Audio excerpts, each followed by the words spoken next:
1983માં સ્વાતંત્ર્ય પર્વની અતિ ભવ્ય અને ગરિમાપૂર્ણ માહોલમાં ઉજવણી કરવામાં આવી હતી। આ રાષ્ટ્રીય મહોત્સવ અંતર્ગત હર્ષ સંઘવીના વરદ હસ્તે શાનથી રાષ્ટ્રધ્વજ ફરકાવીને ધ્વજવંદન કરવામાં આવ્યું। પોલીસ જવાનોની શિસ્તબદ્ધ પરેડ અને રાષ્ટ્રગીતના ગાન સાથે તિરંગાને ગૌરવપૂર્ણ સલામી આપવામાં આવી હતી। આ પાકિસ્તાનીઓને અને આજુબાજુના દેશના બીજા નાગરિકો કુલ મળીને 75 થી વધારે લોકોને જેલના હવાલે બંધ કરી લીધા છે।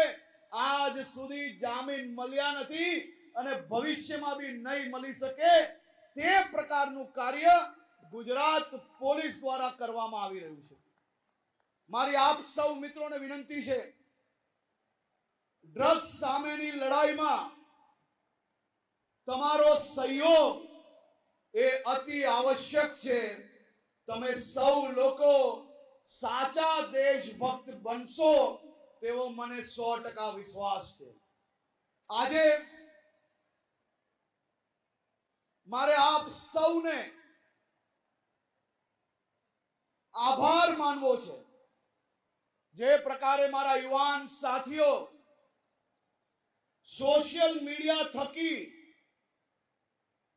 સામાજિક દૂષણની સામે લડી રહ્યા છો અને તેમાંય સોશિયલ મીડિયાનો ભરપૂર પ્રયોગ કરો છો, તેવા સૌ યુવાન સાથીઓને હું ખૂબ ખૂબ અભિનંદન આપું છું।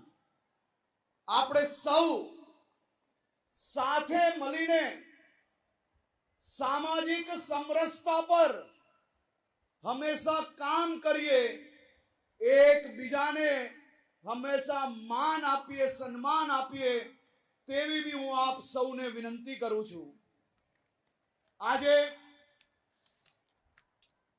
અટલજીના એ વાક્ય જે અડધી રાત્રે બી આપણી ઊંઘ ઉડાવી લે અને देशभक्ति हम कड़कड़ती આવી જાય। अटल जी ने कहा था कि भारत कोई जमीन का टुकड़ा नहीं है, ये जीता जागता राष्ट्र पुरुष है। ये चंदन की भूमि है, अभिनंदन की भूमि है, ये तर्पण की भूमि है, ये अर्पण की भूमि है। इसका कंकर कंकर शंकर है, इसका बिंदु बिंदु गंगा जल है। हम जिएंगे भारत के लिए, हम मरेंगे तो भी भारत के लिए, और मरने के बाद भी गंगा जल में बहती हमारी अस्थियों को कोई कान लगाकर सुनेगा तो एक ही आवाज आएगी, भारत माता की, भारत माता की।